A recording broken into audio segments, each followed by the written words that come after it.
पिहू आणि नंदिनी गणपती बाप्पा समोर इथे संध्याकाळची वेळ असते, दिवा लावून इथे शुभंकर होती म्हणत असतात. तेवढ्यातच पिहू म्हणते, त्या दिवशी नंदिनी वहिनी किती प्रसन्न वाटत होतं ना ग. त्या दिवशी म्हणजे कधी ग? त्या दिवशी नाही का ग, जेव्हा तू मला काहीतरी विचारत होतेस आणि मी ऐन वेळेला इथे माझं स्टेटमेंट आणि त्याचबरोबर मी बोललेलं सगळं काही बदललं. ही सगळी माझीच चूक आहे. तू उगाचच त्या दिवशी तोंडावर पडलीस. नाही का बाळा पिहू, असं काही नाहीये. तुला काय असं वाटतंय? नाही वहिनी, असंच आहे बघ.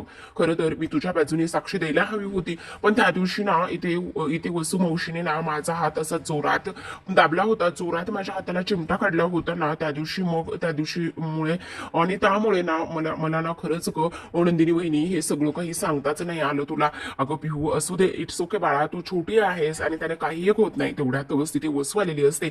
आता वसूचं आणि इथे पिहू नंदिनीचं आणि पिहूचं बोलणं वसूने दुरूनच ऐकलेलं असतं.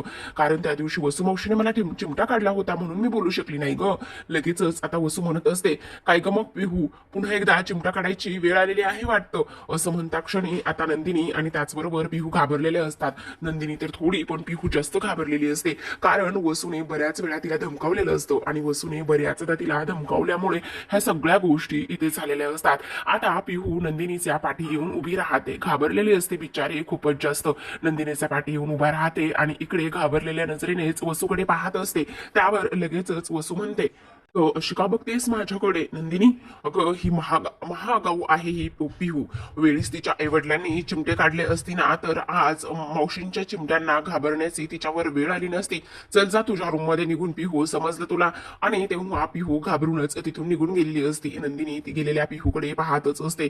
त्याचबरोबर इकडे मात्र वसू आत्या अशा पद्धतीने उघड उघड नंदिनी समोर बोलल्यामुळे आता इकडे नंदिनी म्हणत असते, हे वसवात्या. त्यावर लगेचच वसवात्या म्हणत असतात, काय वेळ आलेली आहे ना ग नंदिनी, आज तुझ्या समोर. त्या दिवशी बघ ना, आरती घेण्यासाठी इथे तुझ्या समोर सगळेजण हात जोडून उभे होते, पण आज बघ ना किती आणि कशा पद्धतीची वेळ आलेली आहे तुझ्यावरती. आज इथे तुझ्या समोर आरती घेण्यासाठी काय कोणीच नाहीये. कुठे कुठे गेले, कुठे आहेत सगळेजण, काही सांगू शकतेस का? सांग ना, बोल ना. त्यावर नंदिनी म्हणत असते, हो तुम्ही विचारताय ना म्हणून तुम्हाला फक्त सांगत आहे. जीवा आणि मिथुन काका इथे बाहेर गेलेले आहेत. त्याचसोबत पार्थ मीटिंगसाठी गेलेत. काव्या अभ्यासाला बसली. बाबा सुद्धा कामासाठी बाहेर गेलेत. त्याचसोबत इथे मानिनी आई त्यांच्या रूम मध्ये. अच्छा, हा ती तिच्या रूम मध्ये आहे. पण किती आणि कशी गोष्ट चाललेली आहे ना ग, ती तिच्या रूम मध्ये आहे पण तुला तिच्या रूम मध्ये जाण्याची परवानगी सुद्धा साधी कोणी दिलेली नाहीये. आणि तू तिच्या रूम मध्ये गेलीस तर काय होईल हे काही तुला वेगळं आणि नव्याने सांगायला नाही पाहिजे नंदिनी, बरोबर की नाही? म्हणजे असं झालेलं आहे. तर मग तू तर आता एकटी पडलेली आहेस हो की नाही ग नंदिनी? काय वेळ आलेली आहे ना तुझ्यावरती? असं म्हणूनच आता नंदिनी तिथून जाण्याचं काम करत असते. त्यावर लगेचच आता वसवात्या म्हणत असते, पण आता इकडे तुझ्या सासूकडे तर तुला जाता सुद्धा येणार नाही. त्यावर लगेचच आता नंदिनी म्हणत असते, हो आतापर्यंत तुम्ही माझ्यासाठी जे केले त्यासाठी किंवा त्या बदल्यात मी तुमच्याकडे काही मागते. हे बघा, ही चिठ्ठी किंवा हा जो काही अंगारा आहे, हा अंगारा आईपर्यंत नेऊन पोहोचाल का? हा अंगारा तू तुझ्या सासूसाठी देत आहेस ना, तर मग तुझ्या सासूचं तुझ्या सासूवर एवढंच जर प्रेम असेल ना तर मला प्लीज म्हण.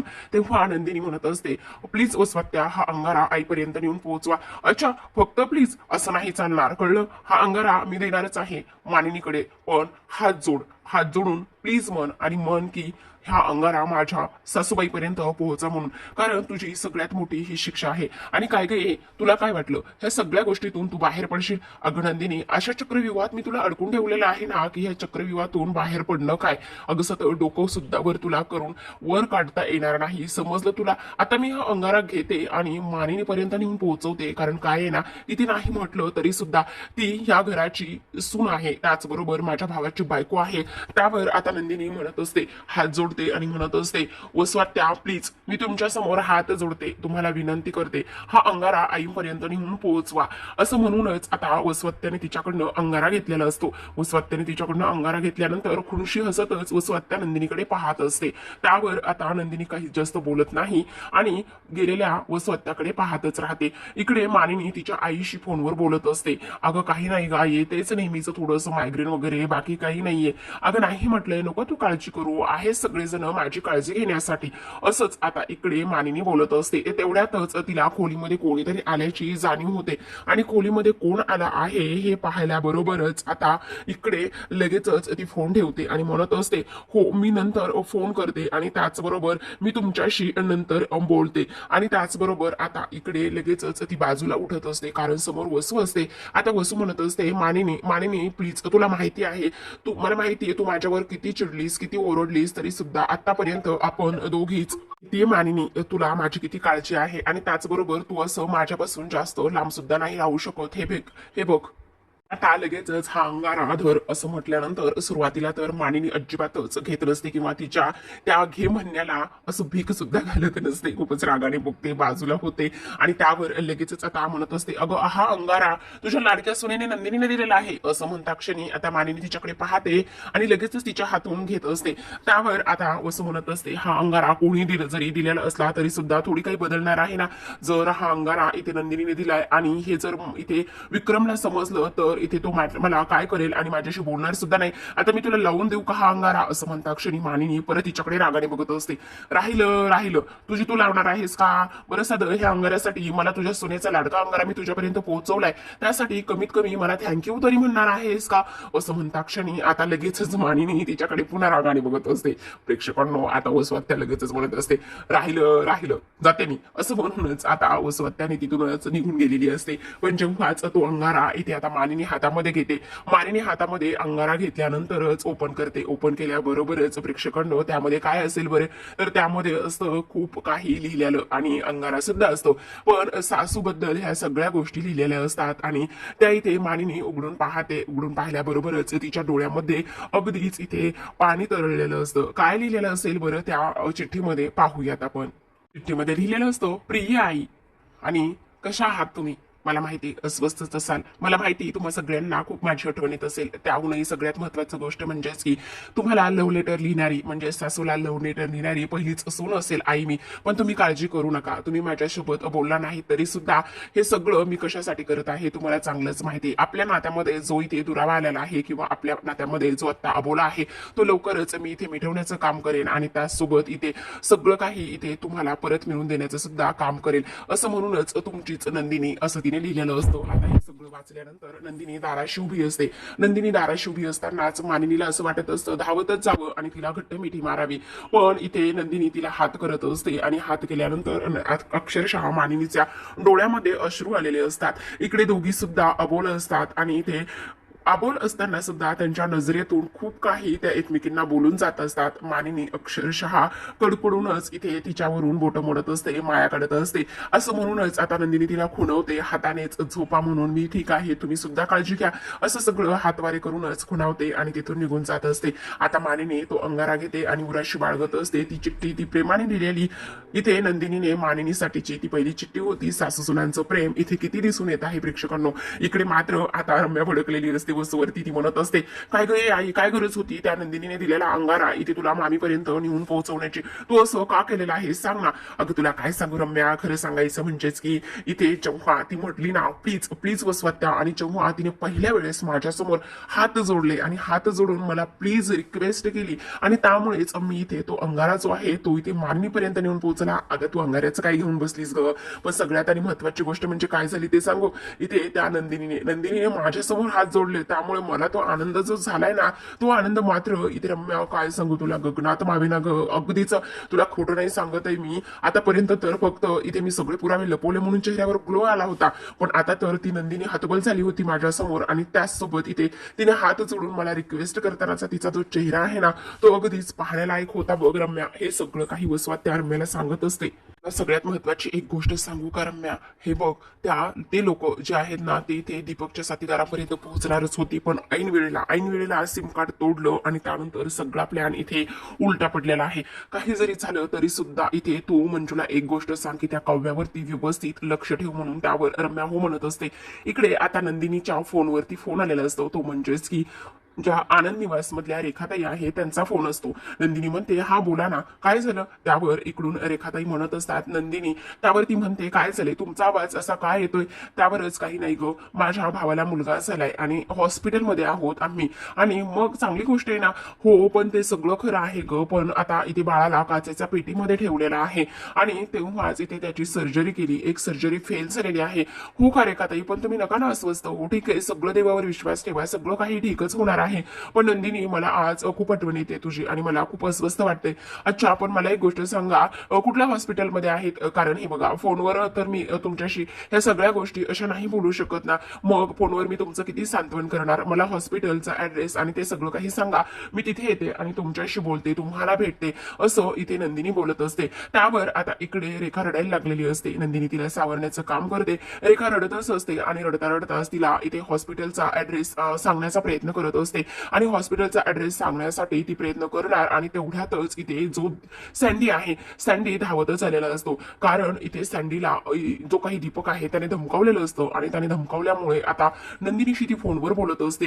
कुठेतरी जाऊन त्याला ह्या गोष्टीची भनक लागलेली असावी कदाचित, असं वाटते आणि त्यामुळेच इकडे तो बोलू देत नसतो. आणि त्यानंतर नंदिनी म्हणत असते, हे बघा रेखाताई, नका तुम्ही काळजी करू, प्लीज मला लवकरात लवकर ऍड्रेस सांगा, कारण मी फोनवरून तुमचं सांत्वन करणार नाही, मी आहे ना, आणि तुमच्या भावाच्या मुलाला काही होणार नाही, आपण सगळेजण बघूयात. तेवढ्यातच दीपकने ऍड्रेस सांगतानाच फोन हिसकावून घेतलेला असतो. फोन हिसकावून घेऊन त्याने कट केलेला असतो आणि फोन कट केल्यानंतर इकडे रेखा म्हणत असते, दीपक, सँडी, हा काय प्रकार आहे? आणि त्याचबरोबर तू माझा इथे फोन का काढून घेतलायस आणि हे सगळं काय आहे? असं ती बोलते. त्यावरच तो म्हणत असतो, काय काय चाललं काय आहे हे तुझं सगळं काही? तिकडे नाही ना, एकटीच आहे, तिच्यापाशी बसायचं सोडून तू इथे फोनवर बोलत आहेस आणि काय ग, तू कोणाला फोन केला होतास? आणि त्यावर आता हे त्यानं तर सगळं ऐकलेलं असतं, नंदिनीचं नाव वगैरे ह्या सगळ्या गोष्टी ऐकलेल्या असतात. त्यावर ती म्हणत असते, तुला काय करायचं आहे? मी कोणाशीही बोलेल, पण तू असं माझा फोन का बरं काढून घेतलेला आहेस? त्याचबरोबर तुझी हिंमत कशी झालेली आहे आणि फोन काढून घेतलायस आणि त्यानंतर तू स्विच ऑफ का करत आहेस? त्यावरच तो म्हणत असतो, अगं, आपण हॉस्पिटलमध्ये आहोत आणि हॉस्पिटलमध्ये असताना इथे आजूबाजूच्या पेशंटला त्रास होऊ शकतो म्हणून मी फोन काढून घेतलाय. त्यावर नैना म्हणत असते, हे काय वागणं झालं आहे का सँडी? ही कुठली पद्धत आहे? आणि त्याचबरोबर फोन दे म्हणते माझा गपचूप. त्यावर सँडी म्हणत असतो, नाही, फोन मिळणार नाही. हे बघ सँडी, हे सगळं काय आहे? फोन दे माझा, नको असं करूस. पण सँडी मात्र इथे काहीच ऐकत नसतो. तो रागाने चिडचिड करत असतो. रागाने चिडचिड करत असतानाच इकडे मात्र आता रेखा खूप वैतागलेली असते, पण सँडी काहीच ऐकत नाही आणि तिथून निघून जात असतो. इकडे रेखा खूप हतबल झालेली असते आणि तेव्हाच मात्र इकडे फोन कट झाल्यामुळे नंदिनी पुन्हा पुन्हा फोन ट्राय करण्याचा प्रयत्न करत असते. पण आता पुन्हा पुन्हा फोन ट्राय केल्यानंतर इथे मात्र जो फोन आलेला असतो तो रेखाचा, तो आता स्विच ऑफ लागत असतो. फोन स्विच ऑफ लागत असताना आता नंदिनी विचार करते, हा सगळा काय प्रकार आहे? आणि त्याचसोबत इथे अगोदर फोन कट झाला आणि त्यानंतर त्या मला ऍड्रेस सांगणार होत्या, पण आता तर फोन स्विच ऑफ लागत आहे. त्याच विचारामध्ये त्या असतात आणि त्या विचारामध्ये त्या असताना आता इकडे सगळ्यात महत्वाची गोष्ट जीवा आलेला असतो. जीवा आल्याबरोबरच तो म्हणत असतो, काय झालं नंदिनी? हे बघ, मी ना मिथून काका बरोबर जाऊन इथे आता गणपतीची मूर्ती जी आहे ना ती सिलेक्ट करायला चाललेलो आहे. पण नंदिनीचं मात्र काही लक्ष नसतं. त्यावर लगेचच तो म्हणतो, नंदिनी, कसल्या विचारात हरवलेली आहेस? झालंय काय? त्यावर आता लगेचच नंदिनी म्हणत असते, नाही, काही नाही, ठीक आहे, तुम्ही जात आहात ना तर जा. हो, मी जातच आहे, पण तुला काय झालेलं आहे? तू एवढी अपसेट आणि एवढी विचारात कसली आहेस? त्यावर आता नंदिनी म्हणत असते, काय आहे ना, सगळ्यात महत्वाची गोष्ट, माझ्या आश्रमामधील ज्या रेखाताई आहेत ना, त्यांच्या भावाचा मुलगा इथे ऍडमिट आहे, त्याची सर्जरी होती आणि त्याचबरोबर मी त्यांना ऍड्रेस विचारला, त्या मला ऍड्रेस सांगणारच होत्या, पण इकडे मात्र लगेचच फोन कट झाला. आता मी फोन लावते पण फोन स्विच ऑफ आहे, कळत नाही कसा फोन लागत नाही. त्यावर आता जीवा म्हणत असतो, नको काळजी करूस, आता बाप्पा येत आहेत ना, बाप्पासमोर प्रार्थना कर. आणि मी सुद्धा अक्षरशः इथे बाप्पाकडे जातोय ना, तर मी सगळ्या बाप्पांना तुझ्या वतीने आणि त्यांच्या वतीने इथे नमस्कार करेन आणि प्रार्थना करेन, असं इथे तो म्हणतो आणि तिथून निघून जात असतो. आता तो तर तिथून निघून गेलेला असतो, पण इकडे मात्र पार्थ जो आहे त्याचं काम करत बसलेला असतो. तर आता काव्या म्हणत असते, नाही, काही जरी झालं ना तरी सुद्धा आपल्याला आता हे सगळं शोधून काढावंच लागणार आहे आणि हे सगळं शोधून कसं काढायचं, काय करायचं, हे ह्या सगळ्या गोष्टी इथे आता ती बोलत असते. पार्थला ती सांगत असते, आपल्याला इथे नंदिनीला इथे निर्दोष सिद्ध करावंच लागणार आहे, काही जरी झालं तरी. पण इकडे पार्थचं लक्ष नसतं. पण आता इकडे ती म्हणत असते, काय झालंय तुमचं? मी तुम्हाला केव्हाच सांगत आहे, आपल्याला इकडे काहीतरी हालचाल करावीच लागणार आहे. आणि तेव्हा होतो म्हणत असतो, हो हो, अगदीच बरोबर आहे. पण त्यावर काव्या म्हणत असते, अगदी बरोबर आहे, ह्या सगळ्या जरी गोष्टी खऱ्या असल्या ना, पण तुमच्या एक गोष्ट लक्षात येते का? त्या दिवशी सगळं काही होत असताना इकडे वसवत्याने सगळं ऐकलं आणि सगळं ऐकल्यानंतर इथे दुसऱ्या तिसऱ्या मिनिटालाच कशा पद्धतीने ते सिम कार्ड डिस्ट्रॉय झालं, या सगळ्या गोष्टी तुम्ही इथे बघितल्या आहेत ना. आणि म्हणूनच मला असं वाटतंय की आता पहा भिंतीला सुद्धा कान आहेत आणि भिंतीला सुद्धा कान असताना आपण जरा इथे विचार केला पाहिजे. काही जरी झालं तरी सुद्धा इथे वसुहत्याच्या कानावर कुठलीच गोष्ट इथे पडली नाही पाहिजे. चला चला आपण एखाद्या कोपऱ्यामध्ये जाऊन बोलू, असं म्हणूनच ती आता इथे पारचा हात धरत असते आणि हात धरूनच इकडे खेचत आणत असते. त्यावर लगेचच आता ती म्हणते कुठपर्यंत होतो आपण. त्यावर आता पार्थ खरंच प्रेक्षकांनो किती कॉमेडी आहे पहा. तो काय म्हणतो की हा तुम्ही तो माझा हात धरला ना, मग हात धरून इथपर्यंत आणलं ना, तिथपर्यंत आलेलो आहोत. त्यावर लगेचच काव्या म्हणते काय चाललेलं आहे देशमुख, तुम्ही खरंच ना, तुम्हाला कोणी आर्किटेक्ट बनवलं आहे ना, मला कळतच नाही. त्यावर तो म्हणत असतो आता काय हे नवीनच. हो मग अगदीच बरोबर आहे, मी तुम्हाला किती सिरियसली बोलत आहे आणि तुम्ही काय वेगळंच बोलत आहात. आता हे बघा, आपल्याला जे काही ते पुरावे शोधायचे आहेत किंवा ज्या काही गोष्टी ते आपल्याला करायच्या आहेत ना, त्या आपल्या आपण खोलीमध्ये राहूनच करायच्या आहेत. म्हणजे बघा आता वसुहत्याला कुठल्याच गोष्टीची चाहूल आणि कुणबुण लागता कामा नये. मग आपण इथे जो काही नंदिनी आणि त्याचबरोबर जीवा म्हणायचं असं तिला आपण लगेचच म्हणजे जन्मेज त्यांच्या खोलीमध्ये न जाता किंवा एकत्र न बसता आपण आपल्या खोलीमध्ये आणि ते त्यांच्या खोलीमध्ये बसून इथे सगळ्या काही गोष्टी इथे आपण प्लॅन करू. पण तो म्हणत असतो कसं करणार आहोत. त्यावरच आता काव्या म्हणत असते काय चाललेलं आहे देशमुख, तुम्हाला सांगितलं ना जरा हळू बोलायचे म्हणून, किती ओरडताय तुम्ही, सांगितलं ना भिंतीला सुद्धा कान असतायत, मग ही गोष्ट तुम्हाला समजत नाही का. त्यावर लगेचच आता पार्थ म्हणत असतो ठीक आहे ठीक आहे ठीक आहे, शांत बसतो मी, आता बोला काय करायचं आहे. त्यावर लगेचच आता काव्या म्हणते ठीक आहे, आता बघा आपल्याकडे हा जो फोन आहे, फोननेच आपण सगळं काही करायचं आहे. म्हणजे आपण फोन करूनच त्यांच्याशी सगळ्या गोष्टी डिस्कस करायच्या आहेत. म्हणजे आपल्याकडे आता कोणीही इथे लक्ष ठेवणार नाही, पण फोनवर बोलताना सुद्धा आपल्याला खूप जास्त अलर्ट राहावं लागणार आहे. असं इथे आता तो बोलत असतो. खरं तर प्रेक्षकांनो इथे त्या दोघांची थोडीशी कॉमेडी सुद्धा दाखवलेली असते. आपला पार्थ कसा आहे कॉमेडी करणारा आणि त्याचबरोबर काव्या कशी आहे हे सुद्धा आपल्याला माहिती आहे ना.